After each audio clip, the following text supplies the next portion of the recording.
بسم اللہ الرحمن الرحیم رب اشرح لی صدری ویسر لی امری واحلل عقدۃ من لسانی یفقهوا قولی اللہم لا سہل الا ما جعلتہ سہلا وانت تجعل الحزن اذا شئت سہلا ربی یسر ولا تؤثر اللہم فقہنا فی الدین اللہم فقہنا فی الدین اللہم انی اسألک علما نافعا ورزقا طیبا وعملا متقبلا آمین یا رب العالمین۔ میرا خیال ہے کہ ہمیں روز یہ 3 دعاؤں کے ساتھ ساتھ یہ دعا بھی شامل کر لینی چاہیے۔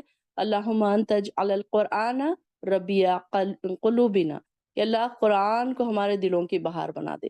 ہم ہر روز یہ دعا اگر سٹارٹ میں پڑھیں گے تو انشاءاللہ قرآن ہمارے دلوں کی بہار بن جائے گا، ایک شوق بھی پیدا ہو جائے گا کہ جیسے کہ ہم نے ٹاپک میں لکھا ہے کہ فالنگ ان لو وتھ قرآن، تو انشاءاللہ میں بھی آبزرو کر رہی ہوں کہ ہماری ساری بہنیں اس سے ان کے دلوں میں قرآن کی محبت پیدا ہو رہی ہے۔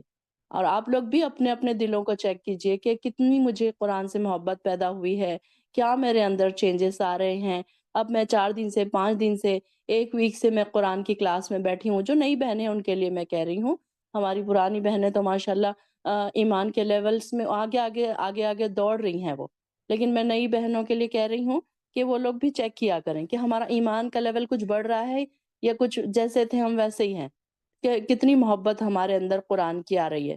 تو اب ضرور آپ کے اندر کیا چینجز آ رہے ہیں، اب دور قرآن کے جو کمنٹس ہیں یوٹیوب کے، آپ اس میں ضرور لکھا کریں کہ یہاں بیٹھنے سے آپ کے اندر کتنا فالنگ ان لو وتھ قرآن کچھ ہو رہا ہے یا نہیں ہو رہا ہے، یا پھر تھوڑا ہو رہا ہے، یا پھر ابھی باقی ہے، یا پھر آن دا وے ہے۔ کچھ تو بتائیں، آپ کے کچھ آپ کے اندر کوئی چینجز آ رہے ہیں یا نہیں آ رہے ہیں۔ ویسے بہت سارے لوگوں کے مجھے میسیجز آ رہے ہیں کہ ان کے اندر ان کو بہت اچھا لگ رہا ہے، بہت سکون لگ رہا ہے، بہت سمجھ آ رہی ہے، بہت ساری چیزوں کی سمجھ آ رہی ہے۔ تو انشاءاللہ دیکھتے ہیں کہ اللہ تعالی ہم سب کے دلوں کو کھول دے اس قرآن کے لیے، اور قرآن کو ہمارے دل کی بہار بنا دے۔ یہ دعا ضرور کیا کریں۔ میں چاہتی ہوں کہ آپ سب کو یہ دعا یاد ہو، تو انشاءاللہ میں روز یہ دعا پڑھوں گی تو آپ کو یاد بھی ہو جائے گی۔ تو دیکھتے ہیں آیت نمبر 211 سے، سل بنی اسرائیل کم آتیناہم من آیت بینات، کہ ان سے پوچھئے، آپ سوال کیجئے بنی اسرائیل سے۔ سل کا کیا مطلب ہے؟ سوال کیجئے۔ آپ بنی اسرائیل سے پوچھ لیجئے کہ ہم نے کتنی ہی کھلی نشانیاں انہیں دی تھیں، پھر جو قوم اللہ کی نعمت کو پا لینے کے بعد اسے بدل دے تو یقیناً اللہ تعالیٰ ایسے لوگوں کو سخت سزا دینے والا ہے۔ اب دیکھیں کہ ان کی جو کفران نعمت کی سزا ان کو بتائی جا رہی ہے، کہ واضح دلائل اور نشانیوں کی بات اگر ہے تو بنی اسرائیل سے پوچھ لیجئے کہ ہم نے موسیٰ علیہ السلام کو کتنے معجزات عطا کیے تھے۔ لیکن اب یہ سب لوگ دیکھیے کہ اتنے سارے معجزات کے بعد بھی پھر انہوں نے کیا کیا کہ کفران نعمت کیا۔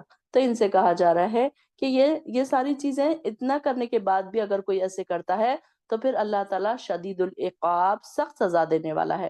کافروں کے لیے دنیا کی زندگی بڑی خوشنما بنا دی گئی ہے، اور وہ ایمان والوں کا مذاق اڑاتے ہیں، حالانکہ قیامت کے دن یہی پرہیزگار لوگ ان سے بالا تر ہوں گے۔ یعنی کہ اب دیکھیے کہ اب ہم اس کو یہ سوچے کہ دنیا کی زندگی کتنی خوشنما ہے اور ہم اس میں کتنے کھو رہے ہیں۔ یہ دنیا کی زندگی خوشنما کس کے لیے بنائی گئی ہے؟ کافروں کے لیے بنائی گئی، ہمارے لیے نہیں بنائی گئی ہے۔ مومن کے لیے تو دنیا کیا ہے؟ ایک قید خانہ ہے، اور کافر کے لیے دنیا کیا ہے؟ ایک جنت ہے، ایک باغ ہے۔ تو ہم اس کو اپنے لیے باغ نہ سمجھے، ہم یہ نہ دیکھیں کہ لوگوں کی طرف نہ دیکھیں کہ ان کو اتنی نعمتیں مل رہی ہے، یہ تو اتنی عبادت نہیں کرتے ہیں، ان کی دنیا کتنی خوبصورت ہے، ان کے کتنی عیش کی زندگی ہے، یہ نہ دیکھیں ہم۔ بلکہ مومن کے لیے تو ایک قید خانہ ہے، مشقت والی زندگیاں ہیں، تب کہیں جا کر ہمیں وہ جنتیں عطا ہوں گی جن کا اللہ تعالیٰ ہم سے وعدہ کر رہا ہے۔ تو ہمارے لیے یہ ساری چیزیں، دنیا کی رونقیں، دنیا کے اٹریکشن، تو یہ ساری چیزیں کس کے لیے ہے؟ کافروں کے لیے، تاکہ ان کو تو یہیں تک پر اللہ تعالیٰ اس کا بدلہ دے دے۔ اور اللہ تعالیٰ جسے چاہتا ہے بغیر حساب کے دیتا ہے۔ واللہ یرزق من یشاء بغیر حساب، اللہ تعالیٰ ہر جس کو چاہتا ہے بغیر حساب کے عطا کرتا ہے۔ سب لوگ ایک ہی طریقے دین پر تھے، پھر انہوں نے آپس میں اختلاف کیا تو اللہ تعالیٰ انبیاء علیہ السلام کو بھیجا جو خوشخبری دینے والے اور ڈرانے والے تھے۔ ان انبیاء کے ساتھ اللہ تعالیٰ نے حق کو واضح کرنے والی کتاب بھی نازل فرمائی تاکہ وہ لوگوں میں ان باتوں کا فیصلہ کر دے جن میں انہوں نے اختلاف کیا تھا۔ اب یہ دیکھیں کہ انسانی زندگی کا جب آغاز ہوا تو توحید سے ہی ہوا، شرک سے نہیں ہوا۔ یہ امت جو تھی واحد ایک ہی طریقے دین پر تھی، اور وہ کون سا دین تھا؟ خالص دین، توحید کا دین تھا، اللہ اکیلے کی اطاعت اور بندگی۔ یہی ہر آدم جو سب سے پہلے انسان ابو البشر جو تھے سیدنا آدم علیہ السلام خود نبی تھے، لہٰذا آپ کی ساری اولاد اور آپ کی امت اسی دین پر قائم تھی۔ پھر یہاں پر دیکھیے کہ موجودہ دور کے مغربی علماء جنہیں ہم مسلمانوں نے آج کل ہر شعبے میں علم میں اپنا استاد تسلیم کیا، جب یہاں پر دیکھیے کہ ایسے ایسے دور آئے، اور ان لوگوں نے یہ لوگوں نے جب مذہب کی تاریخ لکھنے بیٹھے تو کہتے ہیں انسان نے اپنی زندگی کا آغاز شرک کی تاریکیوں سے کیا، پھر اس پر کئی دور آئے، اور بالآخر انسان توحید کے مقام پر پہنچا، اور یہی نظریہ ہمارے یہاں کالجوں میں پڑھایا جا رہا ہے۔ اصل یہ بات غلط ہے، یہ عقیدہ بالکل غلط ہے۔ انسان جب پیدا ہوا تو وہ اس کا آغاز توحید پر ہی تھا، بعد میں پھر آہستہ آہستہ اس کے اندر شرک شامل ہوتا گیا ہے۔ اور اللہ تعالیٰ نے پھر اس کے بعد شرک جب آ گیا انسانوں کے اندر، تو پھر اللہ تعالیٰ نے اپنے انبیاء بھیجے جو خوشخبری بھی دیتے تھے، ڈراتے بھی تھے لوگوں کو، اور واضح دلائل آ جانے کے بعد جن لوگوں نے اختلاف کیا، اس کی وجہ یہ نہ تھی کہ انہیں حق بات کا علم نہ تھا، بلکہ ان کی آپس میں ضد بازی اور انا کی وجہ تھی۔ پھر جو لوگ انبیاء پر ایمان لے آئے، انہیں اللہ تعالیٰ نے اپنے اذن سے ان اختلافی امور کا حق کا راستہ دکھا دیا، اور اللہ تعالیٰ جسے چاہتا ہے راہ راز دکھا دیتا ہے۔ دیکھیے واللہ یہدی من یشاء الی صراط مستقیم، دیکھیے کہ اللہ تعالیٰ جس سے چاہتا ہے، اور کس کو چاہتا ہے اللہ تعالیٰ؟ جو خود انسان چاہے کہ میں سیدھے راستے پر آنا چاہوں تو پھر اللہ تعالیٰ اس کو سیدھے راستہ دکھاتا ہے، ورنہ اگر کوئی بھٹکا ہوا ہو، چاہتا ہی نہیں ہے اللہ کی طرف آنا، تو اللہ تعالیٰ کو کیا پڑی ہے کہ پھر وہ اس کو سیدھے راستے دکھائے؟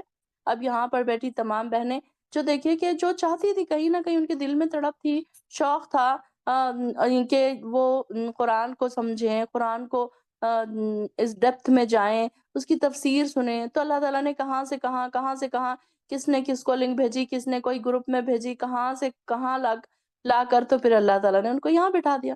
تو اللہ تعالیٰ نے ہدایت دے دی نا صراط مستقیم کی، تو یہ صراط مستقیم ہی تو ہے جو ہم قرآن پڑھ رہے ہیں، ایک چیز ہمارے سامنے آ رہی ہے، ایک احکامات ہمارے سامنے آ رہے ہیں، اور اللہ تعالیٰ کہہ رہا ہے کہ میں نے تو تمہارے سامنے کھول کھول کر بیان کر دی، لیکن ہم نے اب تک اس کو سمجھا نہیں تھا۔ آپ دیکھیے کہ ہمیں کیسے سمجھ آ رہا ہے، کیونکہ اللہ تعالیٰ نے ہم کو ہدایت دے دی، سیدھے راستے کی طرف ہدایت دے دی۔ کیا تم یہ خیال کرتے ہو کہ یوں ہی جنت میں داخل ہو جاؤ گے جبکہ تمہیں ابھی وہ مصیبتیں پیش نہیں آئی جو تم سے پہلے لانے والوں کو پیش آئی تھی؟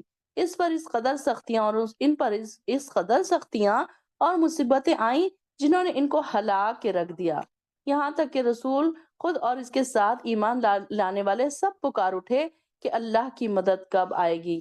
یہاں پر دیکھیے کہ کیسے لوگوں کے اوپر مکی دور میں جو لوگ تھے، اتنا ان کے اوپر پریشانی آئی، جس کا ہم بار بار ذکر پڑھتے ہیں۔ خباب بن ارت کا جو تھے، تو ایک بار حضور صلی اللہ علیہ وسلم سے شکوہ کرنے لگے کہ ایک دفعہ آپ صلی اللہ علیہ وسلم کعبے کی دیوار کے پاس اپنی چادر کو تکیہ بنا کر بیٹھے ہوئے تھے، تو خباب بن ارت جو صحابی تھے، انہوں نے عرض کیا یا رسول اللہ آپ دعا کیوں نہیں کرتے؟ یہ سنتے ہی آپ تکیہ چھوڑ کر سیدھے ہو کر بیٹھ گئے، اور آپ کا چہرہ غصے سے سرخ ہو گیا۔ یہ دیکھیے کہ کیسے لوگ ان کے اوپر اتنی پریشانیاں آ رہی ہیں، تکلیفیں آ رہی ہیں، اور اس کے بعد انہوں نے صرف یہ بات کہی اور کوئی بات نہیں کہی۔ ہماری طرح انہوں نے رونے پیٹنے چلانے شکوے شکایتیں نہیں کیا، انہوں نے صرف یہ کہا کہ یا رسول اللہ آپ دعا کیوں نہیں کرتے، ہمارے اوپر اتنی پریشانی آ رہی ہے تو انہوں نے آپ صلی اللہ علیہ وسلم نے فرمایا تم سے پہلے ایسے لوگ گزر چکے ہیں جن کے گوشت اور پٹھوں میں ہڈیوں تک لوہے کی کنگھیاں چلا دی جاتی تھی، آرا ان کے سر کے درمیان رکھ کر چلا دیا جاتا تھا اور دو ٹکڑے کر دیے جاتے تھے، مگر وہ اپنے سچے دین سے نہیں پھرے، اور اللہ اپنے اس کام کو ضرور پورا کر کے رہے گا۔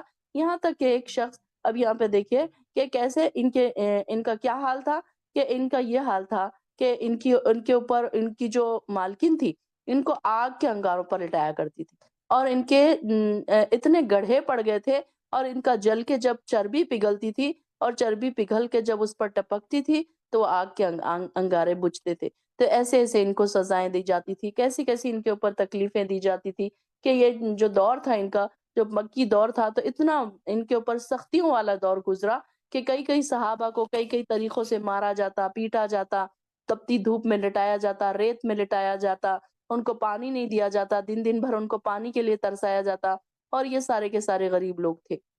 اور بڑے جو لوگ تھے وہ ان کے اوپر اس طریقے سے سختیاں کرتے تھے، ان کے جو حاکم تھے، ان کے جو مالک تھے، اور یہ جو غلام طبقے کے لوگ تھے تو ان کے اوپر اتنی زیادہ یہ سختیاں کرتے تھے۔ تو یہ انہوں نے صرف اتنا کہا کہ یا رسول اللہ آپ دعا کیوں نہیں کرتے؟ اب یہ دیکھیں کہ ہم اپنے آپ کو ان کے سامنے رکھ کے دیکھیں کہ چھوٹی سی اگر کوئی چیز ہو جائے تو ہم کتنے شکوے کرتے ہیں، ساروں کو فون کر کے بتا دیتے ہیں کہ میرے ساتھ ایسے ہوا ویسے ہوا، اور ان کو بول دیا ان کو بول دیا، اللہ تعالیٰ کے سامنے رو لیا کہ میرے ساتھ یہ ایسے ہوتا ہے، میں تو اتنی نیکی پر ہوں، میں تو اتنی نمازیں پڑھتی ہوں۔ ہماری یہ بات ہوتی ہے۔ یہ کیسے صحابہ تھے کہ ان کو آگ کے انگاروں پر لٹایا جاتا تھا، لیکن انہوں نے کوئی ایسے شکوے والے الفاظ نہیں استعمال کیے، انہوں نے صرف یہ کہا یا رسول اللہ آپ دعا کیوں نہیں کرتے؟ تو اس پر بھی آپ صلی اللہ علیہ وسلم ناراض ہو گئے کہ دیکھیے کیسے ان کا دین تھا، کیسے انہوں نے سختیاں برداشت کی، اور آج ہمارے لیے اتنی آسانیاں ہیں، لیکن ہم دیکھیے کہ دین کی طرف آنے کے لیے ہمیشہ روتے رہتے ہیں، ہمیشہ ایکسکیوز بیان کرتے رہتے ہیں کہ کتنے ایکسکیوز ہیں ہمارے پاس نہ آنے کے۔ اور دیکھیے کہ ہمارے لیے اللہ تعالیٰ نے کتنی آسانیاں رکھ دی کہ ہم کو کوئی ایسے آگ کے انگاروں پر نہیں لیٹنا پڑ رہا ہے، کوئی دھوپ تاپ میں ہمیں ڈیزرٹ میں نہیں لٹایا جا رہا ہے، کوئی لا الہ پڑھنے پر ہمیں تکلیفیں نہیں دی جا رہی ہے، سزائیں نہیں دی جا رہی ہیں، لیکن پھر بھی دیکھیے کہ ہمارے دنیاوی کام ہمارے آڑے آتے ہیں، دنیاوی مصروفیات ہمارے آڑے آتی ہے، اور ہم اپنے آپ کو ہم روک لیتے ہیں، شیطان ہمیں ہر طرف سے روکتا ہے اور ہم فوراً شیطان کے چنگل میں پھنس جاتے ہیں۔ کتنے کمزور ہیں ہمارے دل!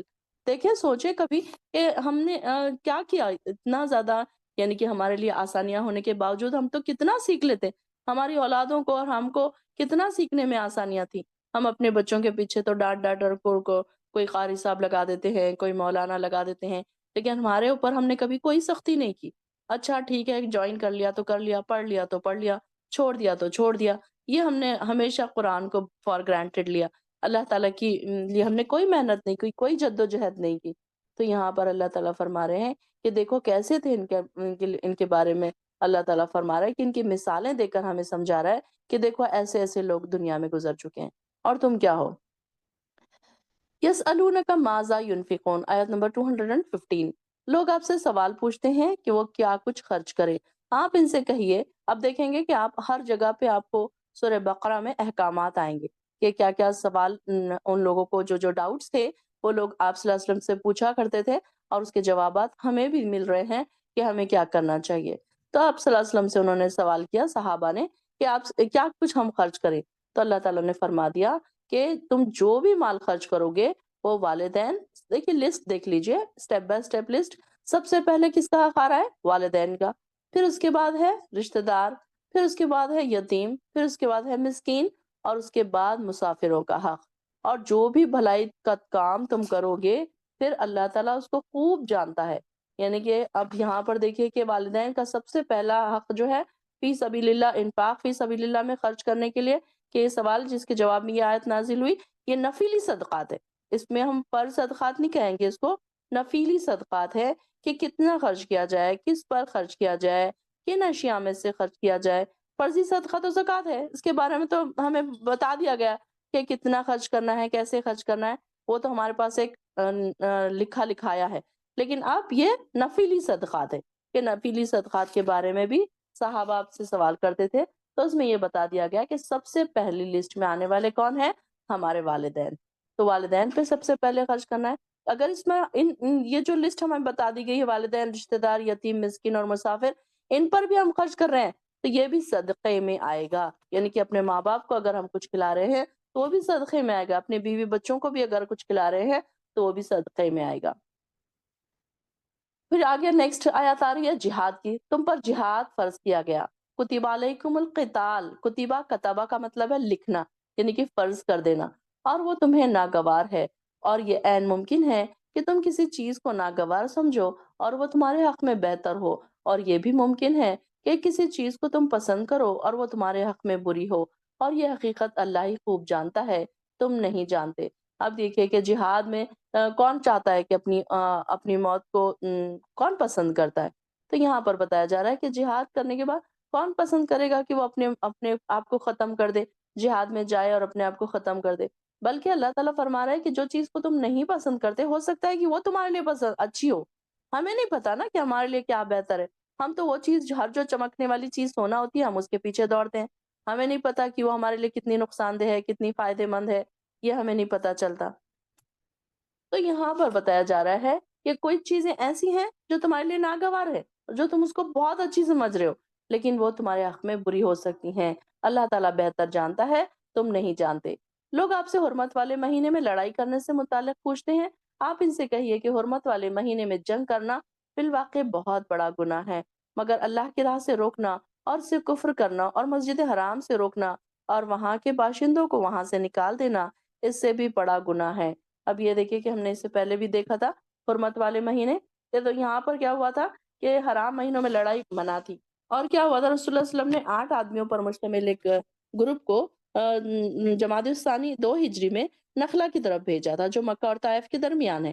تو کفار مکہ کی یہ دیکھنے کے لیے بھیجا تھا کہ کفار مکہ کی کچھ معلومات جمع کر کے لائیں کہ وہ لوگ کیا کرنا چاہ رہے ہیں، کیونکہ یہ لوگ اکثر کیا کرتے تھے، ہمیشہ مدینے پر چڑھائی کے پلانز کرتے رہتے تھے، ان کے اوپر جنگ کے بارے میں پلاننگ کرتے رہتے تھے۔ تو ان کو ایک گروپ کو بھیجا گیا تھا تاکہ وہ صرف یہ پتا کرے کہ ان کے پلانز کیا ہے۔ اب یہ لوگ جب وہاں پر گئے، یہ قافلہ جب پہنچا تو جب کیا تھا 29 جمادی الثانی تھا یا 30 تھا، اور یہ سمجھ رہے تھے کہ اب 29 ہے، اور اس وقت یہ ہوا کہ وہ ایک رجب تھا۔ تو یہ لوگ سمجھ رہے تھے کہ ابھی تو رجب شروع نہیں ہوا، کیونکہ رجب حرمت والے مہینوں میں سے ہے نا۔ تو انہوں نے سوچا کہ اب وہ کچھ لوگ ان کے ہتھے چڑھ گئے، کچھ مدبھیڑ ہو گئی اور انہوں نے ایک آدمی کو قتل کر دیا۔ تب وہ جو باقی لوگوں کو گرفتار کر کے مدینہ لے کر آئے رسول اللہ صلی اللہ علیہ وسلم کے پاس، تو اب رسول اللہ صلی اللہ علیہ وسلم کو بڑا افسوس ہوا کہ ایک شخص کو انہوں نے قتل کیا، اور وہ بھی رجب کے مہینے میں۔ تب یہ لوگوں نے جو یہود کے جو کفار مکہ تھے، یہود تھے، دوسرے جو اسلام کے دشمن لوگ تھے، انہوں نے ایک طوفان کھڑا کر دیا کہ دیکھو یہ لوگ تو بڑے اللہ والے بنتے ہیں اور ماہ حرام میں خون ریزی کر رہے ہیں، یہ قتل و غارت گیری کر رہے ہیں حرمت والے مہینوں کی، یہ کیئر نہیں کر رہے ہیں۔ اب یہ انہوں نے پروپیگنڈا پھیلا دیا کہ دیکھو یہ حرمت والے مہینے میں تو لڑنا حرام ہے۔ تو ان کو یہ کہا جا رہا ہے کہ یہ تو ٹھیک ہے، حرمت والے مہینوں میں لڑنا حرام ہے، لیکن اس سے زیادہ گناہ کی بات کیا ہے؟ کفر، اللہ کی راہ سے روکنا، کفر کرنا، مسجد حرام سے روکنا۔ پیچھے بھی ہم نے پڑھا تھا کہ فتنہ اشد القتل، قتل سے زیادہ فتنہ بڑا ہے، کہ فتنہ کیا ہے؟ مسجد حرام سے روکنا، لوگوں کو عبادتوں سے روکنا، وہاں کے باشندوں کو نکال دینا، یہ ساری چیزیں کیا ہے؟ قتل سے بھی بڑھ کر ہے۔ یہ یہاں پر اللہ تعالیٰ نے کلیئر کر دی۔ اور یہی لوگ اہل دوزخ ہیں جو اس میں ہمیشہ رہیں گے، اور جو لوگ ایمان لائے، جنہوں نے ہجرت کی اور اللہ کی راہ میں جہاد کیا، وہی اللہ کی رحمت کے امیدوار ہیں، اور اللہ بخشنے والا، نہایت رحم کرنے والا ہے۔ اور وہ آپ سے شراب اور جوئے کے متعلق پوچھتے ہیں۔ دیکھیے ایک ہم کو نئے نئے یہاں پر احکامات ہمیں پتہ چل رہے ہیں۔ آپ دیکھیں گے کہ سورہ بقرہ میں آپ کو ہر 2 آیت کے بعد ایک نئے احکام آپ کو پتہ چلیں گے، 2 آیت 3، یہ سارے رکوع میں احکامات ایک کے پیچھے ایک آئیں گے۔ اب یہاں پر دیکھیے کہ کیا شراب کے بارے میں آ رہا ہے۔ آپ ان سے پوچھئے، آپ ان سے کہیے ان دونوں کاموں میں گناہ ہے اور لوگوں کے لیے کچھ فائدے بھی ہیں، مگر ان کا گناہ ان کے نفع کے مقابلے میں بہت زیادہ ہے۔ اور آپ ان سے پوچھئے، اب یہاں پر دیکھیے کہ جوئے کی، شراب کی جو ہے کہ یہاں پر صرف شراب سے نفرت دلانا مقصد تھا۔ ابھی جو پہلی آیت نازل ہوئی اس میں اللہ تعالیٰ نے اسٹرکٹلی منع نہیں کر دیا۔ دیکھیے اللہ تعالیٰ کے احکامات بھی کیسے ہیں، فلیکسیبلی ان کے اوپر آتے تھے، کہ کیسے کہ وہ جب آتے، اب یہاں پر دیکھیے کہ اب پہلی ایک دم ان کو یہ نہیں کہا گیا کہ آپ لوگ شراب پینے سے رک جاؤ، لیکن ان کو یہ کہا گیا کہ اب یہ شراب پینا مطلب فائدے کی چیز نہیں ہے، اس میں نقصان زیادہ ہے اور فائدے کم ہے، نفع کم ہے اور فائدے یعنی کہ نفع زیادہ ہے، نفع کم ہے اس میں اور فائدے نقصان زیادہ ہے۔ تو یہ ان کو بتایا گیا۔ سب سے پہلے ابھی دیکھیے کہ یہ یہاں پر پھر بعد میں یہ دوسرا حکم آ گیا کہ نشے کی حالت میں نماز ادا کرنا منع ہے۔ پھر تیسری بار حکم سورہ مائدہ میں ہم دیکھیں گے، آیت نمبر 90 میں آئے گا، جس میں شراب اور جوئے کی وہ مکمل قطعی طور پر حرام کر دیا گیا۔ تو یہ یہاں پر دوسرا حکم سورہ انبیاء میں، سورہ نیسا میں آئے گا، اور یہ پہلا حکم تھا کہ صرف ان کو اس کی نفرت دلائی جا رہی تھی۔ ان کا یہاں پر مقصد یہ تھا کہ یہ بتانا کہ اس میں فائدہ تو کچھ نہیں ہے، تم اس میں اتنا زیادہ، کیونکہ وہ زمانے میں شراب اتنی عام تھی کہ کوئی دعوت، کوئی محفل ایسی نہیں ہوتی تھی کہ جس میں شراب نہیں ہوتی تھی۔ اور جیسے ہی لوگوں نے یہ سنا تو لوگوں نے ڈرم کے ڈرم شراب کے جو تھے، جو نیک لوگ تھے، صحابہ تھے جو، تو انہوں نے کیا کیا، ڈرم کے ڈرم جو شراب کے تھے وہ لڑکا دیے۔ تو یہاں پر ان کے بارے میں آ رہا ہے۔ اب یہاں پر اگلی آیت میں آیا کہ اللہ تعالیٰ فرما رہے ہیں کہ آپ ان سے پوچھیے اللہ کی راہ میں کیا کچھ خرچ کریں۔ ان سے کہیے جو کچھ بھی خرچ کرو، جو کچھ بھی ضرورت سے زائد ہو، اور وہ سب اللہ کی راہ میں خرچ کر دو۔ اسی انداز سے اللہ تعالیٰ اپنے احکام تمہارے لیے کھول کھول کر بیان کرتا ہے۔ اب یہاں پر صدقے کی کم از کم یہ فرضی صدقہ یعنی زکوٰۃ جو بتائی گئی ہے، تو اس کے علاوہ جو ہے تو یہ کیا ہے کہ اتنا خرچ کرو کہ تم اس میں وہ نہ ہو جاؤ کہ تم کو ضرورت پڑ جائے مانگنے کی۔ یہ آخری حد ہے کہ جتنا تمہارے پاس ایکسٹرا ہے، جو ضرورت سے زیادہ چیزیں ہیں، وہ تم خرچ کرو۔ اب جیسے کہ ہمارے پاس ہمارا یہ حال ہے کہ الماریاں بھری پڑی ہیں لیکن ہمارا دینے کو دل نہیں چاہتا۔ اب کھانے کی اتنی چیزیں ہیں لیکن دیتے نہیں ہیں۔ جب پورا کھانا خراب ہونے کے لیے آ جاتا ہے، جب کسی غریب کو ہم دیتے ہیں، تو یہ چیز غلط ہے کہ اللہ تعالیٰ کو جب ہم کوئی دے رہے ہیں تو صدقہ کیسے ہونا چاہیے کہ اس قابل قبول ہو کہ سامنے والا اگر تم وہ اس کو دے تو ایٹ لیسٹ وہ خوش ہو جائے۔ ایسی چیز ہونا چاہیے تاکہ تم دنیا اور آخرت دونوں کے بارے میں غور و فکر کرو۔ اللہ تعالیٰ دیکھیے کہ ہر چیز کھول کھول کر بیان کیوں کر رہا ہے؟ اللہ تعالیٰ کذالک یبین اللہ، اللہ تعالیٰ بیان کر رہا ہے تاکہ تم دونوں جہاں کے بارے میں لعلکم تتفکرون، غور و فکر کرنا سیکھو۔ دیکھیے کہ قرآن سے پہلے ہم کہاں غور و فکر کرتے تھے؟ ہم بس کھا رہے ہیں، پی رہے ہیں، اپنی زندگی کو یہی سمجھائے کہ دنیاوی مصروفیات جو ہے ہماری، یہ مصروفیات، اور بس ہمارا کھانا پینا دن ختم اور ہمارے کام ختم۔ یہی ہم نے سوچا نہیں تھا اب تک کہ یہ قرآن کیوں بیان کیا گیا ہے، کیا اس میں اللہ تعالیٰ کھول کھول کر بیان کر رہا ہے۔ ایک ایک آیت پر سے ہم گزر رہے ہیں تو ہمیں غور و فکر کرنا آ رہا ہے۔ ہم آسمان کی طرف دیکھنے لگے ہیں، زمین کی طرف دیکھنے لگے ہیں، ہم پودوں کی طرف دیکھنے لگے ہیں، اپنی بناوٹ کی طرف دیکھنے لگے ہیں، اپنی پیدائش کی طرف ہم دیکھنے لگے ہیں۔ ہم کو یہ ساری چیزوں کی طرف قرآن نے توجہ دلائی۔ تو کیا مقصد تھا؟ لعلکم تتفکرون، تاکہ تم غور و فکر کرو۔ اور وہ آپ سے یتیموں کے بارے میں سوال کرتے ہیں، ان سے کہیے ان کی اصلاح کا طریقہ اختیار کرنا ہی بہتر ہے، اور اگر انہیں اپنے گھر میں اپنے ساتھ رکھ لو تو آخر وہ تمہارے ہی بھائی ہیں، اور اللہ تعالیٰ اصلاح کرنے والے اور بگاڑ کرنے والے یعنی کہ دونوں کو خوب جانتا ہے۔ اور اگر اللہ چاہتا تو اس معاملے میں تم پر سختی بھی کر سکتا تھا، اور بے شک اللہ صاحب اختیار اور حکمت والا ہے۔ اب یہ کیا ہوتا تھا کہ پہلے کے زمانے میں کیا کرتے تھے کہ یتیموں کا مال ہڑپ کر جاتے تھے۔ جو بھی ان کے گھر کے بڑے ہوتے تھے تو وہ کیا کرتے تھے، سارے کے سارے مال کے خود ذمہ دار بن جاتے تھے، اور ان کو پھر اپنے ساتھ ملا لیتے تھے، یا پھر ان کو اپنے کھانے پینے میں ان کے ملا لیتے تھے، اور پھر وہ سارا ان کا خود کھا لیتے تھے۔ ان کے بڑے ہونے سے پہلے ہی سارا ان کی دولت کو جائیداد کو سارا کا سارا ختم کر دیا کرتے تھے۔ تو یہاں پر بتا دیا گیا کہ اس میں بہت محتاط رہنے کی ضرورت ہے۔ اور اب مشرک عورتوں کے بارے میں آ رہا ہے کہ مشرک عورتوں سے اس وقت تک نکاح نہ کرو جب تک وہ ایمان نہ لے آئیں، اور ایک مومن لونڈی آزاد مشرکہ سے بہتر ہے چاہے وہ تمہیں بہت پسند ہو، اور مشرک مردوں میں سے بھی اپنی عورتوں کا نکاح نہ کیا کرو جب تک وہ ایمان نہ لے آئیں۔ ایک مومن غلام آزاد مشرک سے بہتر ہے چاہے وہ تمہیں اچھا ہی لگے، اور مشرک لوگ تو تمہیں دوزخ کی طرف بلاتے ہیں، جبکہ اللہ تعالیٰ اپنے اذن سے تمہیں جنت اور مغفرت کی طرف بلاتا ہے۔ اللہ تعالیٰ اپنے احکام اسی انداز سے کھول کھول کر بیان کرتا ہے تاکہ وہ نصیحت قبول کرے۔ لعلہم یتذکرون، پیچھے کیا تھا؟ لعلہم یتفکرون، اللہ تعالیٰ ہمیں غور و فکر کرنے والا بنائے، اللہ تعالیٰ ہمیں نصیحت حاصل کرنے والا بنائے۔ تو یہاں پر مشرک عورت سے نکاح کیوں ممنوع ہے؟ کیونکہ مرد اور عورت کے درمیان نکاح کا تعلق صرف یہ نہیں ہے کہ وہ اپنے تعلقات رکھے یا میاں بیوی کے تعلقات کی وجہ سے صرف، بلکہ یہ کیا ہے کہ ان سے آگے جو نسلیں چل رہی ہیں، وہ آگے نسلوں کی بھی اصلاح ہو، یہ بات کے لیے بھی میاں بیوی کے رشتے ہوتے ہیں۔ تو یہاں پر ایک دوسرے کے دماغ کے اوپر، تمدن کے اوپر، اخلاق کے اوپر، یہ ساری چیزیں بہت گہرا اثر پڑتی ہے۔ ایک مومن اگر مشرکہ سے نکاح کرتا ہے تو اگر وہ مومن اپنے ایمان میں پکا ہے تو علم میں بیوی کو بھی کیا کرے گا، پھر وہ پکا کر دے گا اپنے بیوی بچوں کو، کیونکہ جو ہسبینڈ ہوتا ہے وہ گھر کا اہم انسان ہوتا ہے، مطلب مین انسان ہوتا ہے، تو وہ اپنی بیوی کو، اپنے بچوں کو، اور جس حد تک چاہے وہ اسلام کا پابند بنا سکتا ہے۔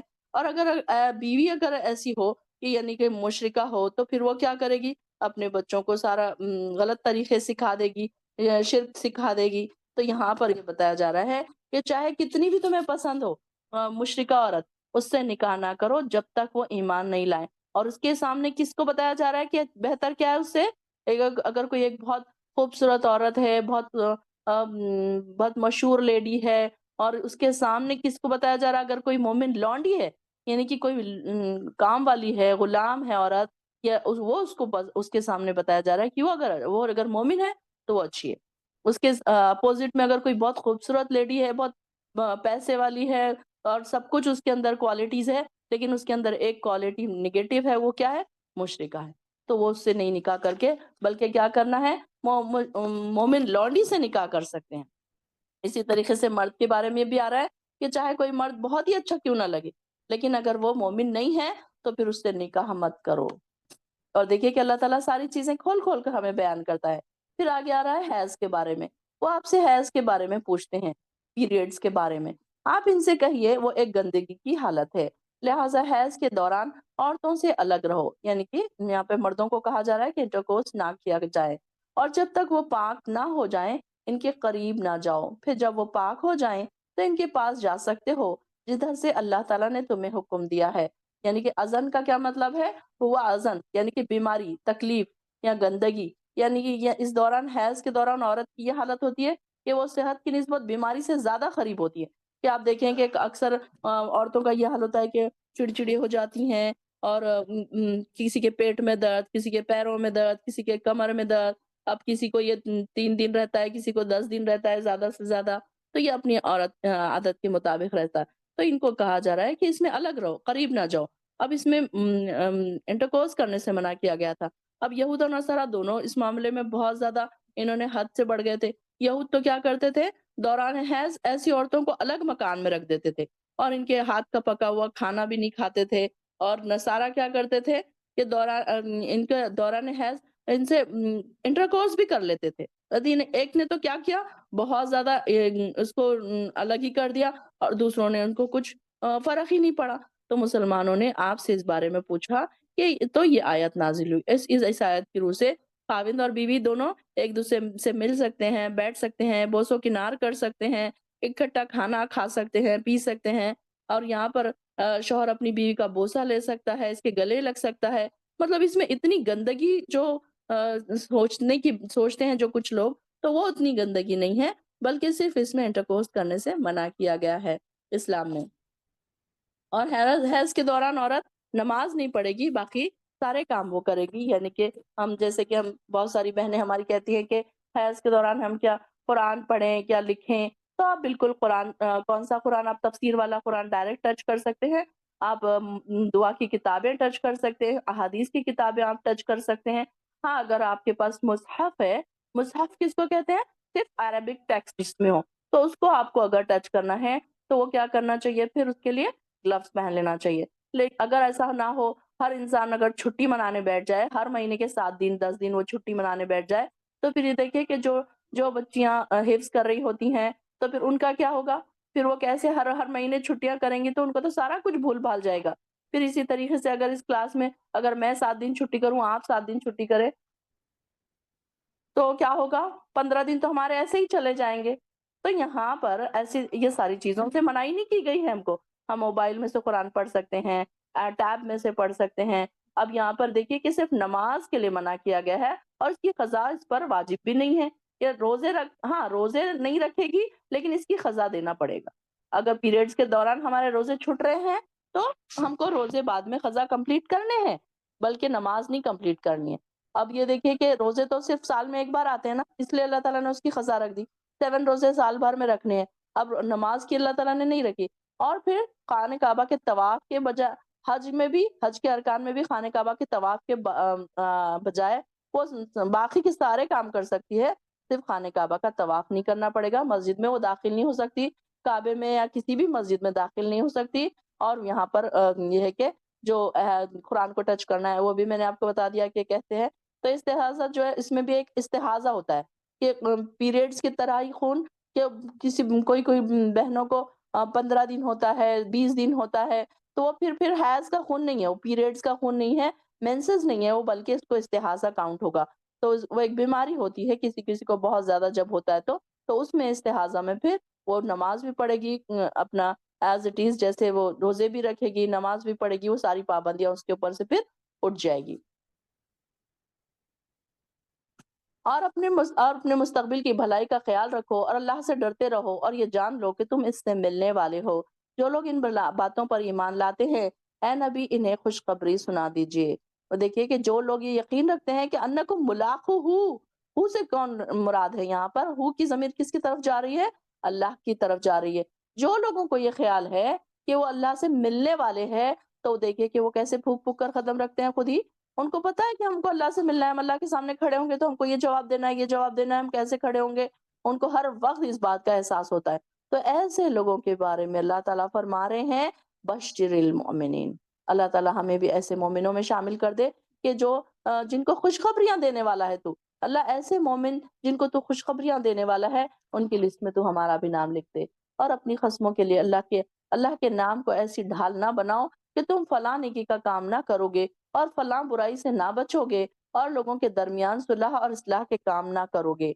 تو یہاں پر اب یہ کہ اکثر کیا ہوتا ہے کہ غلط قسمیں کھا لی جاتی ہے کوئی ایسی اچھائی کے کاموں پر۔ اب بہت سارے لوگ کیا ہوتا ہے کہ نیکی کے کام کرتے رہتے ہیں اور ان کو کچھ اس کا بدلہ الٹا الٹا ملتا جاتا ہے۔ تو اکثر کیا کرتے ہیں، پھر وہ ایسی قسم کھا بیٹھتے ہیں کہ اب ہم کبھی یہ نیکی کا کام نہیں کریں گے۔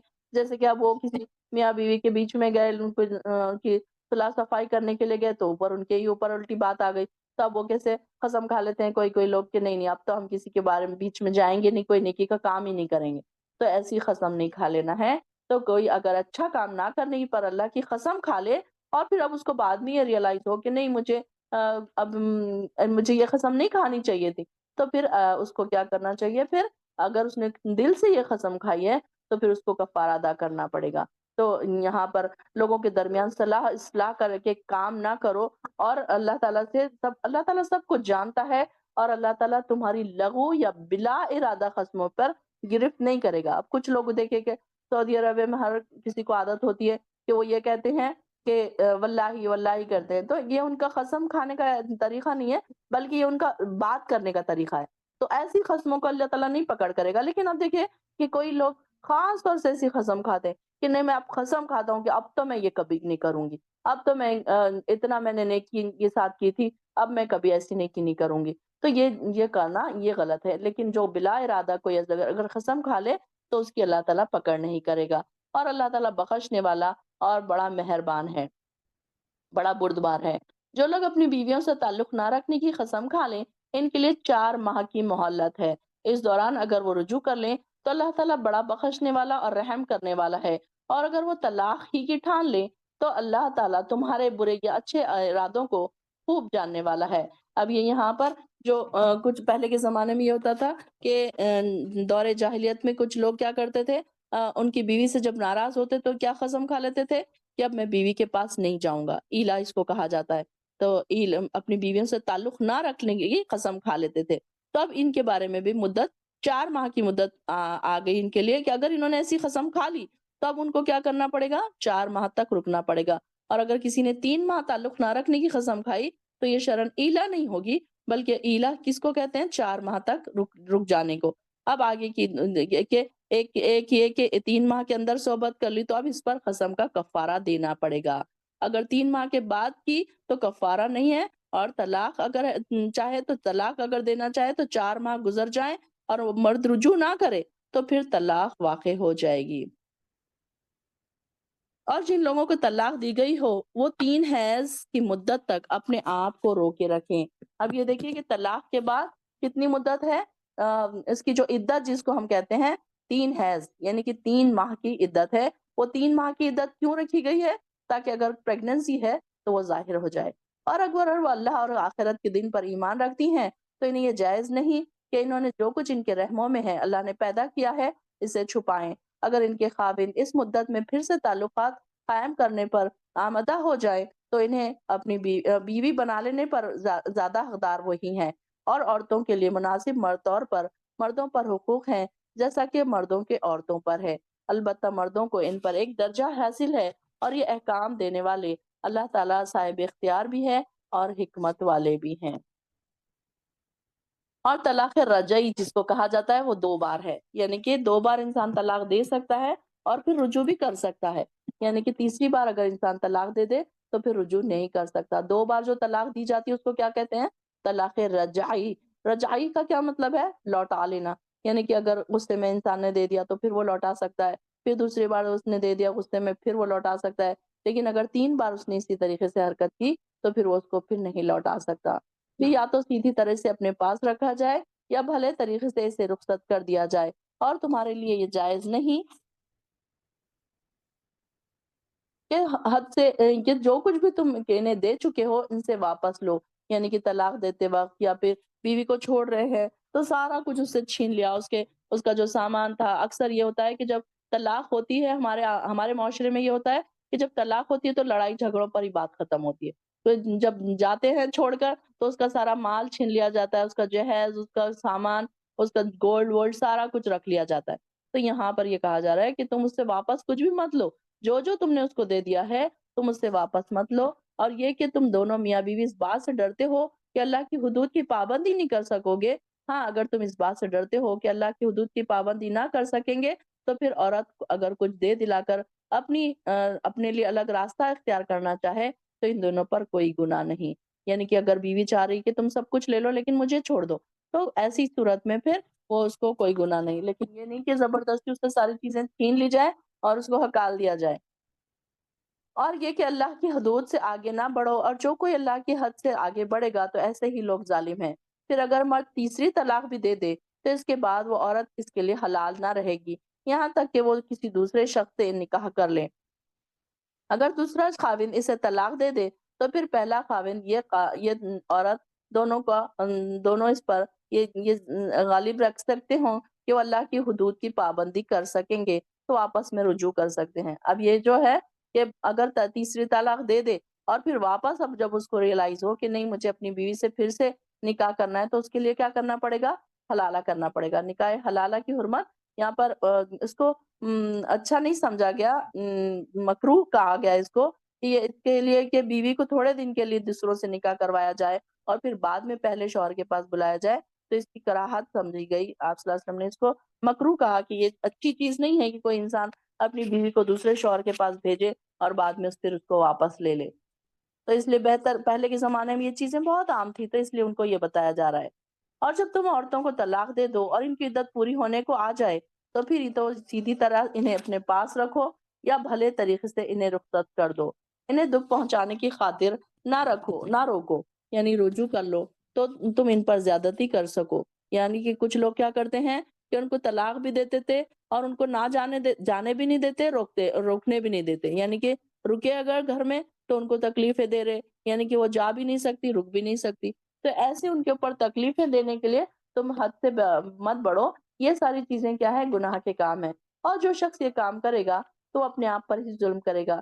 اللہ تعالیٰ کے احکام کا مذاق نہ اڑاؤ اور اللہ کے اس احسان کو یاد رکھو جو اس نے تم پر کیا، اور تم پر اللہ کتاب اور حکمت کو نازل کی جس کے ذریعے وہ تمہیں نصیحت کرتا ہے، اور اللہ سے ڈرتے رہو۔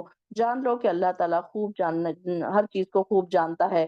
جب تم عورتوں کو طلاق دو اور اپنی عدت، اب وہ جب اتنی عدت کو پہنچ جائیں تو اپنے پہلے خاوند سے نکاح کرنے سے انہیں نہ روکو، اور وہ معروف طریقے سے آپس میں نکاح کرنے پر راضی ہو تو جو کوئی بھی تم ان سے اللہ پر اور آخرت پر ایمان لاتا ہو،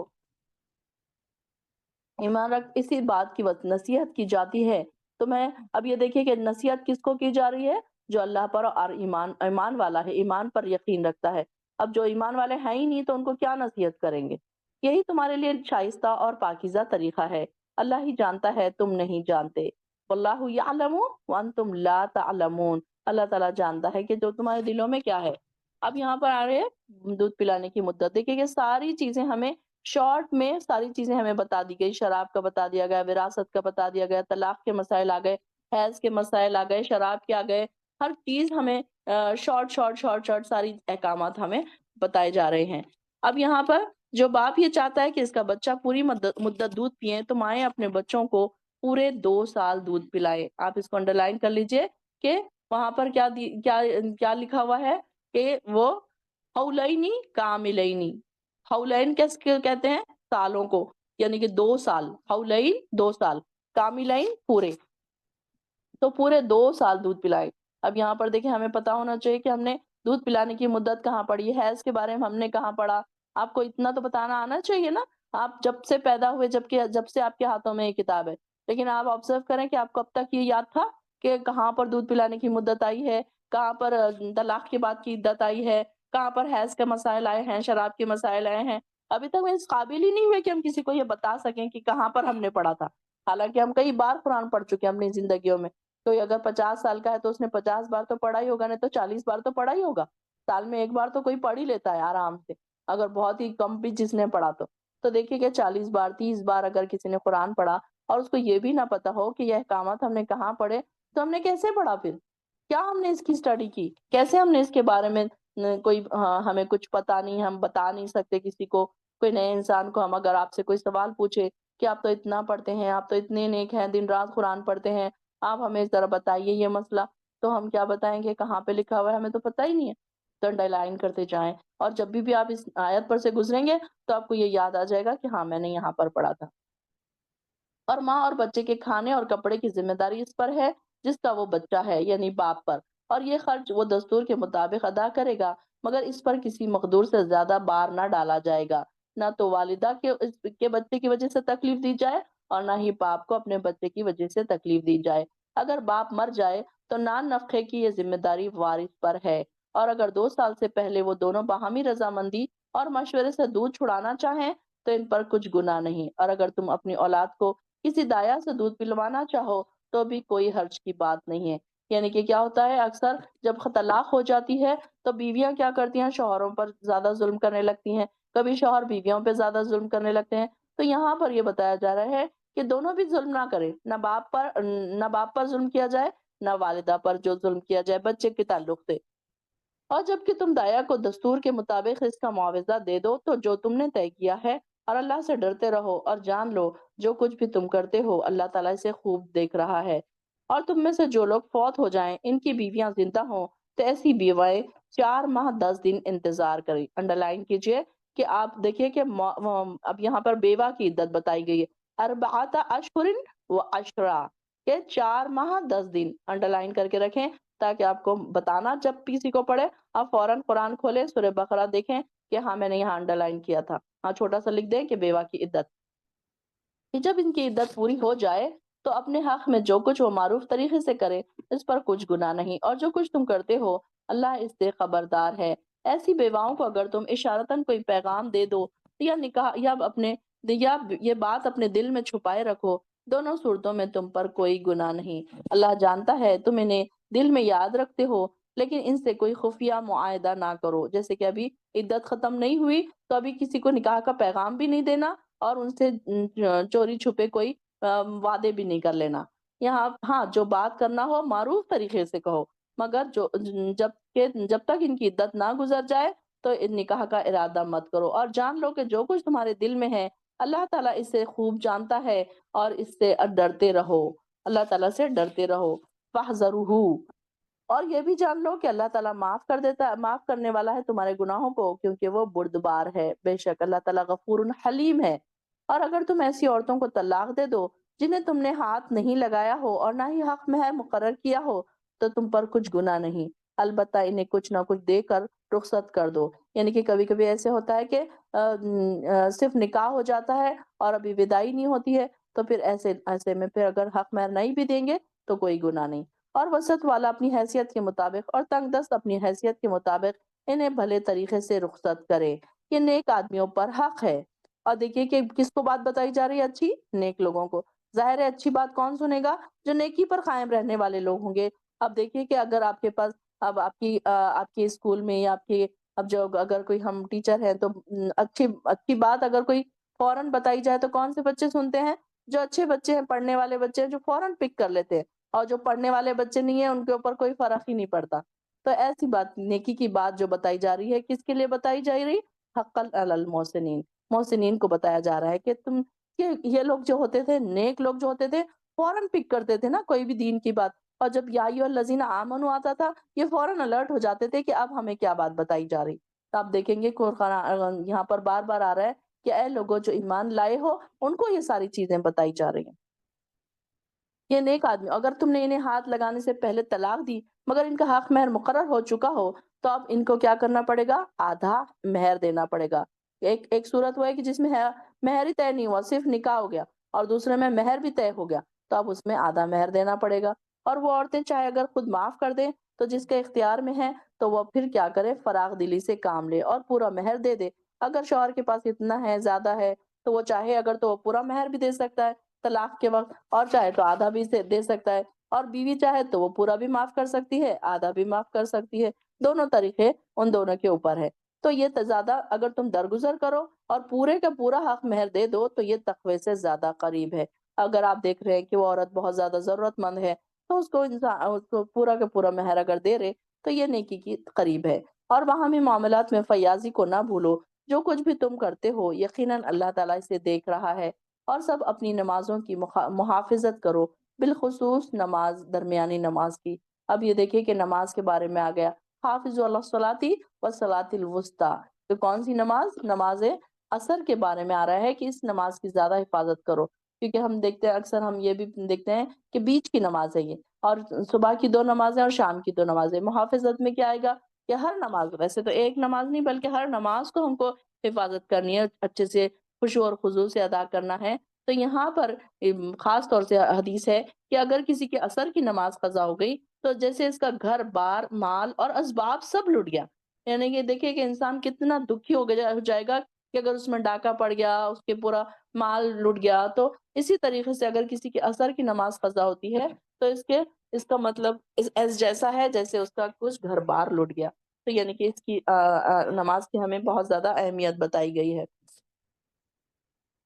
اور اللہ کے حضور ادب سے کھڑے ہوا کرو، اگر تم حالت خوف میں ہو یا خوف پیدل ہو یا سوار پر ہو، جیسے بھی ممکن ہو نماز ادا کر لو، مگر جب امن میسر آ جائے تو اللہ کو اسی طریقے سے یاد کرو جو اس نے تمہیں سکھایا ہے، جیسے تم پہلے نہیں جانتے تھے۔ اب یہاں پر نماز خوف کا ذکر آ رہا ہے۔ نماز خوف کیا ہوتی تھی؟ پہلے کے زمانے میں جب جنگیں ہوتی تھی تو جنگوں میں بھی دیکھیے کہ جنگوں میں بھی ان کو نماز معاف نہیں تھی۔ ہم تو چھوٹی چھوٹی چیزوں پر نماز چھوڑ دیتے ہیں، کہیں پارٹی میں چلے گئے نماز چھوٹ گئی، شادی میں ہے نماز چھوٹ گئی، بازار میں ہے نماز چھوٹ گئی، کہیں کوئی ایسی جگہوں پر چلے گئے، میک اپ کر لیا شادی کے لیے 4 4 گھنٹے، تب اب وضو نہیں کرنا ہے، نمازیں چھوٹ گئی۔ کیا کیا ریزن سے ہم دیکھیں، چھوٹا سا سر درد ہے، چھوٹا سا پیر درد ہے، کوئی مہمان آ گئے، کہیں چلے گئے، ہر چیز میں ہم، چھوٹی سی چیز میں ہم نماز چھوڑ دیتے ہیں۔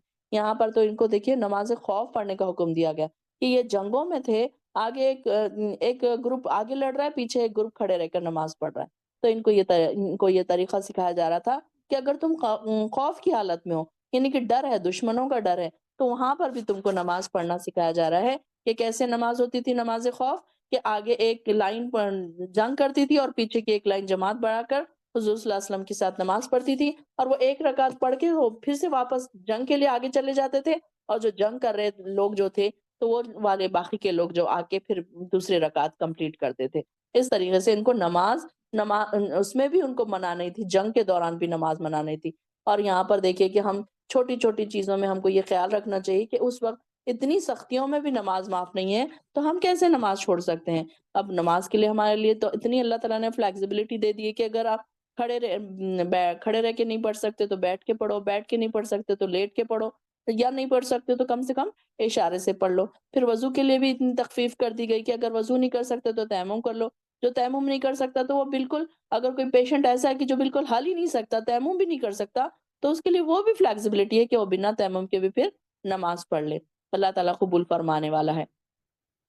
تم میں سے جو لوگ فوت ہو جائیں اور ان کی بیویاں موجود ہوں تو وہ اپنی بیواؤں کے حق میں وصیت کر جائیں کہ سال بھر انہیں نہ نفقہ دیا جائے اور گھر سے نہ نکالا جائے۔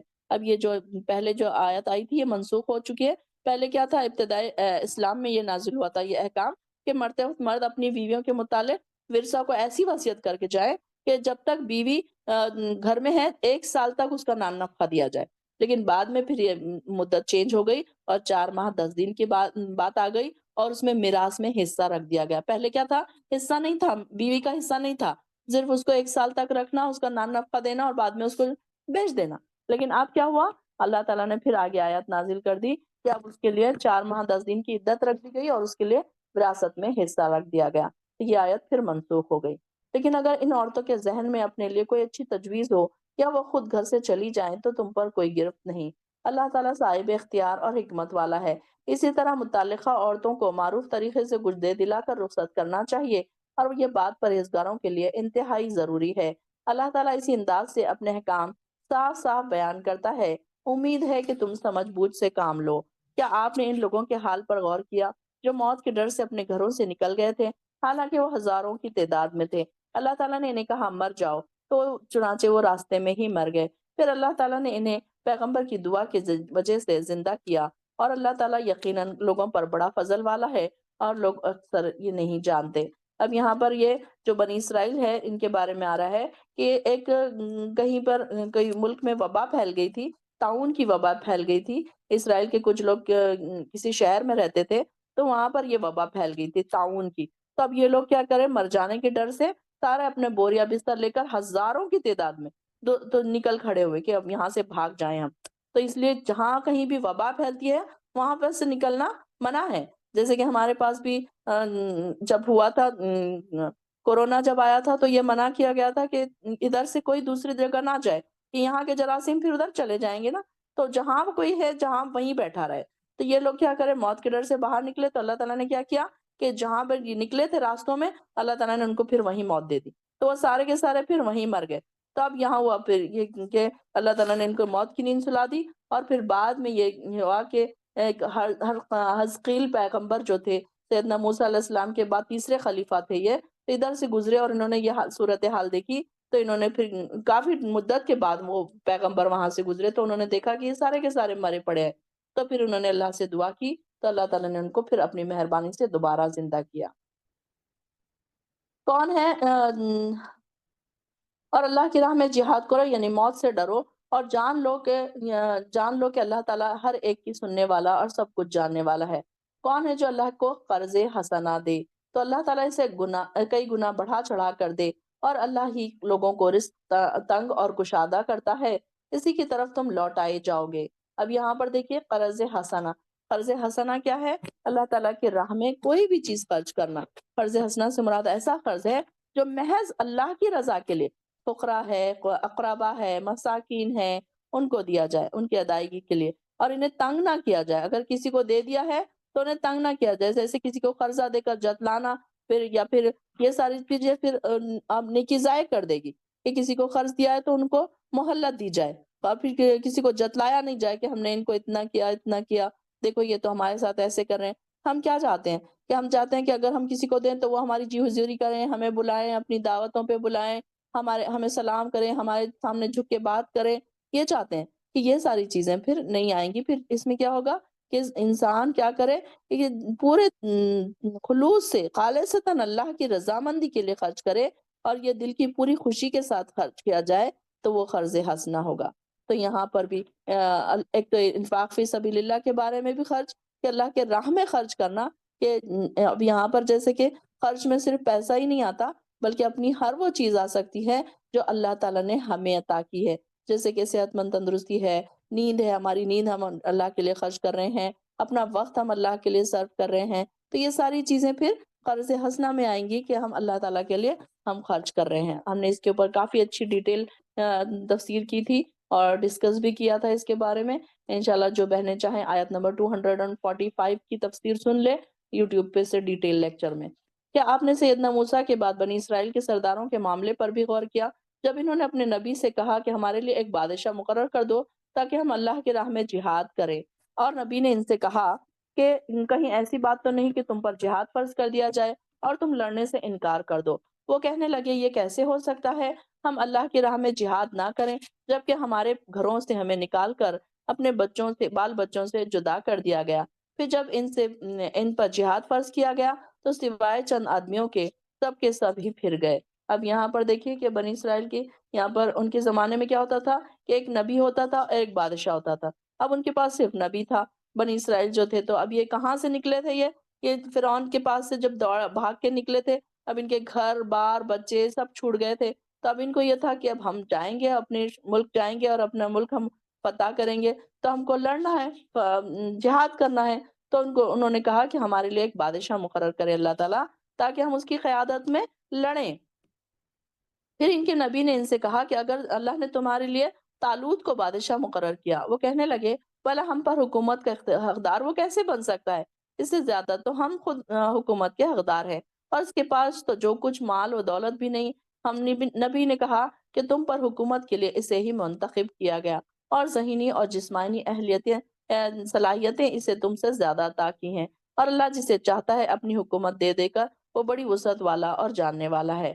اب یہاں پر جو جب انہوں نے مطالبہ کیا تو اللہ تعالیٰ نے کیا کیا، طالوت کو ان کا بادشاہ مقرر کیا، جو کہ ایک 30 سالہ نوجوان تھا، جو خوبصورت تھا، خداور تھا، اور طاقت کے اعتبار سے، جسمانی طاقت کے اعتبار سے بھی زیادہ تھا، لیکن ہاں اس کے پاس مال اور دولت نہیں تھا، ٹھاٹ باٹ نہیں تھے، تو ان کو یہ لگ رہا تھا کہ یہ ہمارا بادشاہ کیسے بن سکتا ہے، اس کے پاس تو کچھ نہیں ہے۔ مطلب ان کو یہ لگتا تھا بادشاہ کیسے ہونا چاہیے، ایک سٹیٹس والا انسان ہونا چاہیے، لیکن اللہ تعالیٰ جس کو چاہتا ہے پسند کرتا ہے، جس کو چاہتا ہے اپنی حکومت دیتا ہے، جسے چاہے اپنی حکومت دے، اور اللہ تعالیٰ بڑی وسعت والا ہے۔ پھر ان کے نبی نے ان سے کہا کہ طالوت کی بادشاہی کی علامت یہ ہے کہ اس کے عہد حکومت میں تمہارے پاس وہ صندوق آ جائے گا جس میں تمہارے رب کی طرف سے سکون قلب کا سامان ہے، اور وہ باقی ماندہ اشیاء بھی ہے جو آل موسیٰ اور آل ہارون نے چھوڑی تھیں۔ اس صندوق کو فرشتے اٹھا کر لائیں گے، اگر تم ایمان لانے والے ہو تو اس واقعے میں بھی تمہارے لیے کافی نشانیاں ہیں۔ اب یہ جو صندوق تھا، تابوت سکینہ جو تھا، یہ بھی ہم ابھی ریسنٹلی ہم اپنے سورہ بقرہ کی کلاسز میں ہم پڑھ کے آئے ہیں، اور ہم نے اس میں بہت ڈیٹیل تفسیر ہم نے پڑھی اس کے بارے میں۔ یہاں پر اتنا وقت نہیں ہے کہ اس میں میں ڈیٹیل تفسیر کر سکوں۔ صرف تابوت سکینہ جو تھا، تو یہ کیا تھا، ان کی ایک نشانی کیا تھی بادشاہ کی، کہ وہ تابوت سکینہ جو ان کے پاس تھا، یعنی کہ پہلے کیا کرتے تھے یہ جو بنی اسرائیل تھے، ان کے پاس تابوت سکینہ ہوا کرتا تھا، اور یہ ان کے لیے بڑی عقیدت والا، یعنی کہ ان کے لیے بہت ہی اہمیت والی چیز ہوتی تھی۔ اس میں کیا تھا، موسیٰ علیہ السلام کے تبرکات تھے، اور وہ تختیاں تھی جو کوہ طور پر سے موسیٰ علیہ السلام کو عطا ہوئی تھی، توریت کا نسخہ تھا، اصل نسخہ تھا، اور اس میں ایک بوتل میں من تھا جو بنی اسرائیل پر نازل ہوا تھا، موسیٰ علیہ السلام کا عصا تھا جو سانپ بن جاتا تھا۔ یہ ساری چیزیں کیا تھا، بنی اسرائیل کے لیے سکون قلب کا سامان تھا، یعنی کہ اس کو یہ بہت زیادہ محفوظ، اس صندوق میں محفوظ تھے یہ ساری چیزیں، تو یہ کیا کرتے تھے، ہمیشہ اس کو اپنے پاس رکھتے تھے، اور بڑی عزت اس کے لیے، اور جب بھی دشمنوں سے جنگ ہوتی تو کیا کرتے، اس کو ادب سے وہ اس کے سامنے رکھ دیتے، تو ان کو ایسے لگتا تھا کہ یہ ہمارے لیے بہت ہی فائدے کی چیز ہے، تو صندوق، اور ہمیشہ اس کو فتح اور نصرت کی دعائیں مانگا کرتے تھے۔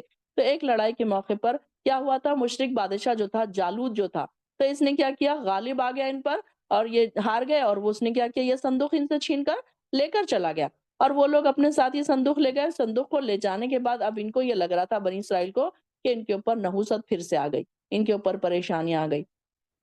اب وہ جب یہ تابوت سکینہ وہ لوگ لے کر گئے جو جالوت تھے، تو اب ان کو یہ لگ رہا تھا کہ ان کے پاس یہ صندوق آ گیا تو پریشانی آ رہی ہیں، یہ ہو رہا ہے، وہ ہو رہا ہے، تو انہوں نے کیا کیا کہ وہ صندوق کو دور تک دھکا دے کر اس کو اپنے گاؤں سے، اپنے شہر کے باہر اس کو رکھ دیا۔ تو فرشتوں نے کیا کیا کہ اس کو ایک گاڑی پر رکھ کر، گاڑی کو ہانکتے ہوئے اس کو لا کر، وہ صندوق یعنی کہ تابوت سکینہ کو لا کر یہ طالوت کے گھر کے سامنے رکھ دیا، تاکہ ان کو اب اس کی اہمیت بھی تو ہونا بادشاہ کی، کہ بادشاہ کی اہمیت ان کو نہیں ہو رہی تھی کہ یہ تو غریب ہے، یہ تو ہم سے کمتر ہے، تو اب یہ کم سے کم اس کے گھر کے سامنے تابوت سکینہ آیا تو ان کو اس کی اہمیت ہوگی، اس لیے انہوں نے کیا کیا کہ وہ فرشتوں نے اللہ کے حکم سے وہ تابوت سکینہ اس کے سامنے رکھ دی۔ تو اب وہ سارے لوگ خوش ہو گئے کہ چلو ہم کو تابوت سکینہ مل گیا، اب انہوں نے پھر اس کو بادشاہ تسلیم کر لیا۔ اگر تم ایمان لانے والے ہو تو اس واقعے میں بھی تمہارے لیے کافی نشانی ہے۔ جو لوگ اس کو ڈیٹیل سننا چاہتے ہیں وہ تفسیر ضرور سن لیں یوٹیوب پر سے۔ جس سے اللہ تمہاری آزمائش کرنے والا ہے، اس نے جس سے اس نہر سے پانی سیر ہو کر پی لیا، وہ میرے ساتھی نہیں، میرا ساتھی وہ ہے جو اسے نہ چکھے اور یہ کہ چلو بھر کا پانی لے لے۔ اور سوائے چند آدمیوں کے سب نے سیر ہو کر پانی پیا اس نہر سے، اور پانی پی لیا۔ پھر جب وہ، اب یہاں پر ایک دیکھیے کہ جب یہ لڑنے کے لیے، جالوت سے لڑنے کے لیے، جنگ کے لیے نکلے، طالوت کا لشکر جو تھا، تو یہ کتنے تھے، 70,000 تھے۔ اب جب یہ نکلے تو ان کو ان کی ایک آزمائش کی گئی، راستے میں ایک نہر آئی، اب اس زمانے میں گرمی تھی سخت، کافی جو راستہ تھا تو اتنا سختیوں والا تھا، اور راستے میں اب دیکھیے کہ ان کو پیاس لگ رہی ہوگی، کہ گرمیوں میں چلنا ہے، پیدل چلنا ہے، پیدل چل کے جانا ہے، تو یہاں پر راستے میں ایک کیا ہوئی، ایک نہر آنے والی تھی، تو ان کو کیا کہا گیا کہ ایک آزمائش تھی ان کے لیے۔ پانی پینا ایسے کوئی گناہ کی بات نہیں ہے، لیکن ان کے لیے ایک آزمائش یہ تھی کہ کوئی پانی نہیں پیے گا، اور پانی پینا بھی ہے تو صرف کتنا، ایک چلو بھر۔ چلو کس کو کہتے ہیں، ہاتھ کے، ہم جب ہاتھ کو گولائی میں کرتے ہیں اس میں جتنا پانی آتا ہے اس کو چلو کہتے ہیں، تو وہ صرف اتنا پی سکتے ہیں۔ تو اب کیا ہوا کہ سارے لوگوں نے کیا کیا، پانی پی لیا سوائے چند لوگوں کے۔ اب یہ بھی ایک ان کی آزمائش تھی، یہ آزمائش اللہ تعالیٰ کسی سے بھی کر سکتا ہے، پانی ہے، کھانا ہے، کوئی بیماری ہے، ہم نے پیچھے بھی پڑھا کہ تم کو کسی نہ کسی چیز سے آزمایا ضرور جائے گا۔ تو یہاں پر اب اس میں سے 70,000 لوگوں میں سے صرف 313 لوگ باقی بچے جو سچے مجاہد تھے، جنہوں نے پانی نہیں پیا، اور ان کے حوصلے بلند تھے۔ اب جن جن لوگوں نے پانی پی لیا، اب وہ لوگ پانی پی کر اتنے سیر ہو گئے کہ اب ان کو آگے جانے کی ہمت ہی باقی نہیں رہی۔ اب انہوں نے کہا کہ کئی لوگ ایسے ہیں جو اللہ سے کہنے لگے، کئی دفعہ ایسا ہوا کہ تھوڑی سی جماعت بھی اب اب انہوں نے کہا کہ طالوت کے لشکر سے کہنے لگے کہ آج ہمیں جالوت اور اس کے لشکروں سے لڑنے کی طاقت نہیں، جنہوں نے بہت زیادہ پانی پی لیا۔ جو لوگ یہ یقین رکھتے تھے کہ وہ اللہ سے ملنے والے ہیں، کہنے لگے کئی دفعہ ایسا ہوا کہ تھوڑی سی جماعت اللہ کے حکم سے بڑی جماعت پر غالب رہی، اور اللہ تو صبر کرنے والا ہے، صبر کرنے والوں کے ساتھ ہوتا ہے۔ جب ان کا جالوت اور ان کے لشکروں سے مقابلہ ہوا تو کہنے لگے، اے ہمارے رب، ہم پر صبر انڈیل دے، اور ہمیں ثابت قدم رکھ، اور ان کافروں کے مقابلے میں ہماری مدد فرما۔ یہاں پہ دیکھیے آیت نمبر 250 میں انڈرلائن کیجئے، ربنا افرغ علینا صبرا وثبت اقدامنا وانصرنا علی القوم الکافرین۔ جب بھی ایسی کوئی پریشانی آئے دنیا میں، اب یہ دیکھیے کہ ہمیں کیوں بتائی جا رہی ہے، کیوں اسٹوریاں سنائی جا رہی ہے، تاکہ ہم کو صبر سکھایا جائے، صبر کے ٹائم پر ہم کو کیسی دعائیں مانگنا ہے وہ سکھایا جائے۔ یہ ہمارا ان سے مقصد ہے نا، ورنہ یہ تو ساری چیزیں ہو گئی، مر گئے یہ لوگ سارے، کھپ گئے، لیکن اب یہ اسٹوریاں ہم تا قیامت تک کیوں باقی ہے؟ تاکہ ان کو پتا تھا کہ امت مسلمہ میں بھی یہی جراثیم پیدا ہوں گے، یہ لوگ بھی ایسے ہی کچھ نہ کچھ کریں گے غلط قدم، تو ان کے لیے بھی ایسی دعائیں ہونی چاہیے۔ تو ان کو پھر یہ کہا گیا کہ ایسی دعا مانگنا ہے، اور پھر یہ صبر بھی سکھایا گیا، اور ثابت قدم رہنا بھی سکھایا گیا۔ تو یہاں پر انہوں نے پھر کیا کیا کہ انہوں نے یہ دعا کی، اور پھر اس تھوڑی سی جماعت نے اللہ کے حکم سے انہیں شکست دی، اور انہوں نے جالوت کو قتل کیا، اور اللہ نے داؤد علیہ السلام کو بادشاہی اور حکمت عطا فرمائی، جو کچھ چاہا اسے سکھا دیا۔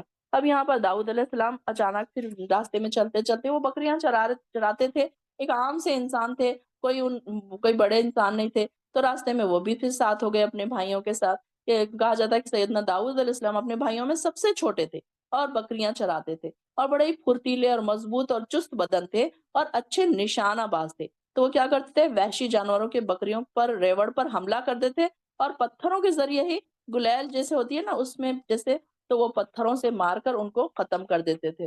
تو اور ان کے بارے میں آتا ہے کہ یہ بہت ہی پاورفل اور طاقتور تھے۔ تو یہاں پر جب مقابلہ شروع ہوا، تو جالوت نے خود سامنے آ کر دعوت دی کہ کون ہے جو مجھ سے آ کر لڑے، اور وہ سارا کا سارا لوہے میں ڈوبا ہوا تھا، اور اس کی صرف آنکھیں کھلی ننگی تھی، مطلب ایسے وہ تھا کہ اس نے زرہ پہنی ہوئی تھی، آرمر جس کو کہتے ہیں وہ پہنا ہوا تھا۔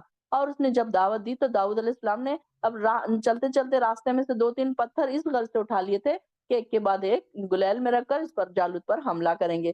تو انہوں نے کیا کیا کہ اس پر حملہ کیا، اس کی پیشانی پر، ایک جگہ آتا ہے کہ اس کی پیشانی پر لگا، ایک جگہ آتا ہے کہ اس کی آنکھ میں لگا، اور اس کے سر کو چیرتے ہوئے پیچھے گدی سے باہر نکل گیا، جس سے جالوت مر گیا۔ اسی واقعے سے جالوت کے لشکر کے حوصلے کمزور ہو گئے۔ اب یہ دیکھیں کہ یہ اس طریقے سے انہوں نے ان کو قتل کر دیا۔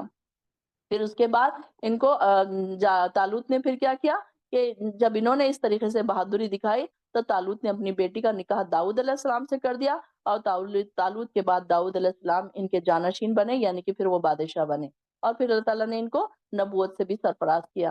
اسی طرح اللہ تعالیٰ لوگوں کے شر پسندوں کو، گروہ کو ایک صالح گروہ سے ہٹاتا نہ رہتا تو زمین میں فساد ہی مچا رہتا، لیکن اللہ تعالیٰ اپنی قوم پر بڑا فضل کرنے والا ہے۔ اللہ تعالیٰ کی آیات میں ہے، یہ ساری اللہ تعالیٰ کی آیات ہیں جنہیں ہم آپ کو ٹھیک ٹھیک پڑھ کر سناتے ہیں، اور بے شک آپ ان لوگوں میں سے ہیں جنہیں رسول بنا کر مبعوث کیا گیا، یعنی کہ بھیجا گیا۔ یہ دیکھیے ساری سٹوریز ہمیں بتائی جا رہی ہیں تاکہ ہم کو یہ ساری پتا چلے کہ بنی اسرائیل میں یہ ساری چیزیں ہوا کرتی تھی، اور دیکھیں کہ یہ ان کو کیا کیا انہوں نے غلط کام کیے، اور کیسی کیسی ان کو سزائیں ملی۔ تو یہ ساری چیزیں وہی کے ذریعے آپ صلی اللہ علیہ وسلم کو بتائی گئی، اور یہ ساری چیزیں قرآن کے ذریعے ہم تک پہنچی۔ الحمدللہ ہمارا یہاں پر سیکنڈ پارا کمپلیٹ ہو گیا، اللہ کا شکر ہے باذن اللہ تعالی۔ اللہ تعالیٰ ہم سے قبول فرمائے، جس کو پڑھنا سمجھنا قبول فرمائے، اللہ تعالیٰ یہاں آپ کا بیٹھنا قبول فرمائے، اور اللہ تعالیٰ قرآن کو ہمارے دلوں کی بہار بنا دے، قرآن کو ہمارے لیے سمجھنا آسان کر دے اللہ تعالیٰ۔ وآخر الدعوانا الحمدللہ رب العالمین۔